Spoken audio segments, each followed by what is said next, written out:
All right, so some of you probably noticed, first of all, thanks for tuning in. Some of you probably noticed that I haven't done a video on religion or politics in a long time, and there's a reason for that. It's depressing. I'm getting really, sorry if you hear my dog barking upstairs. There's somebody working on some stuff outside. Looking at that stuff over time, it's depressing. It's really depressing sometimes. I need a break. I need to take a break from politics.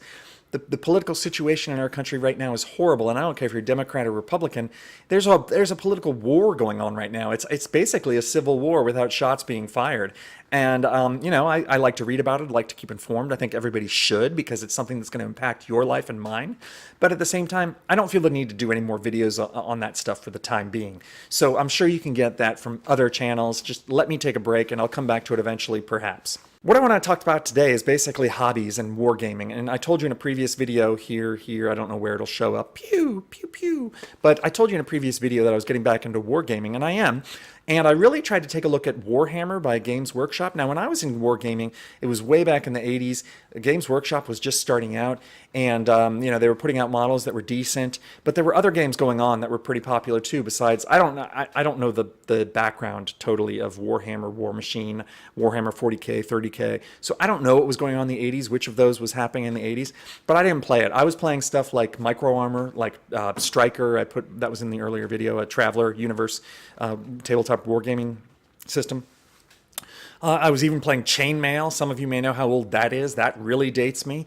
And that was basically my version of Fantasy Rules. Probably Song of Blades and Heroes is probably the most accurate kind of analog that exists today.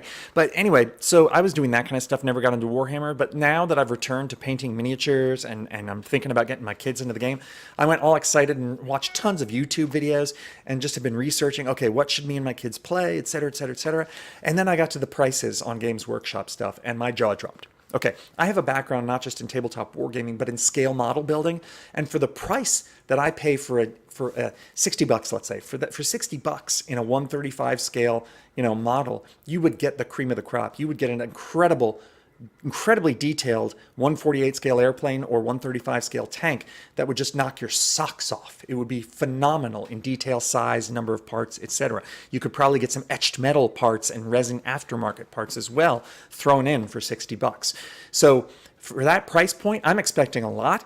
And here's my point here, and this is a message to Games Workshop. I'm not knocking on you guys. I know that your stuff is proprietary.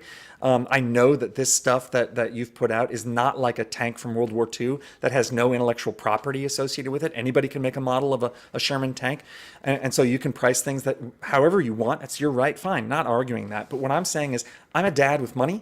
And I'm a dad who wants to get his kids into a hobby that I remember fondly.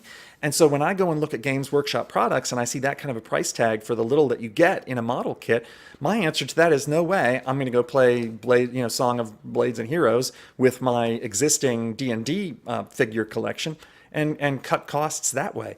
So I urge Games Workshop to think about people like me who have some cash, but at the same time have to worry about putting their kids through school and college and need to save and pay mortgage on a house, etc. We really keep track of our money fairly closely, and I'm not going to pay $60 for a model kit that comes with just 10 figures or whatever. I may be exaggerating there, but you probably know what I'm talking about. Now, I understand the people who play Warhammer and War Machine. They're fans. They love this stuff. It's their hobby. It's almost a lifestyle, and I'm not knocking you either. I get it. That's what you want to spend your money on. I'm totally okay with that. I'm just saying that for myself, and I know a lot of people like me, there are financial considerations that just we can't go and spend that kind of money on a game system. So I hope somehow Games Workshop can somehow adjust their pricing to reflect the possibility that maybe by having lower prices, they'd make up for their lost income per sale in terms of volume. That's I'm no businessman, but that seems to be, one possibility, one possible route they could go down. Anyway, I love the models. Games Workshop stuff is fantastic, and I buy some of their paints. And Warhammer, that whole universe, it seems like a fantastic game system. But the only way I'll play is if I can borrow somebody else's models. So anyway, I just thought I'd throw that out there that, just so people know there are people like me who exist who want to get into gaming, but who just can't afford that kind of system and are going to go in a different direction. And I don't know the numbers associated with how many people are like me. And so I hope Games Workshop, I probably said this already, I'm repeating myself, can take a look at this and maybe think long and hard about it. But, who listens to me? End transmission. Hey y'all, thanks for watching. Look, now that YouTube is censoring everybody, we all need to work together. So please, click the thumbs up on this video, subscribe to my channel, and do one small thing for me. Share this on social media. Share it on Twitter, Facebook, I don't care which. Every social media thing you're subscribed to, however little you're willing to do, however much. Also consider buying my books. I'm an award-winning author, and you get what you pay for. You'll at least have some enjoyment out of them. I'm not asking for charity. Take a look at my books. All the links are below. Thanks for watching.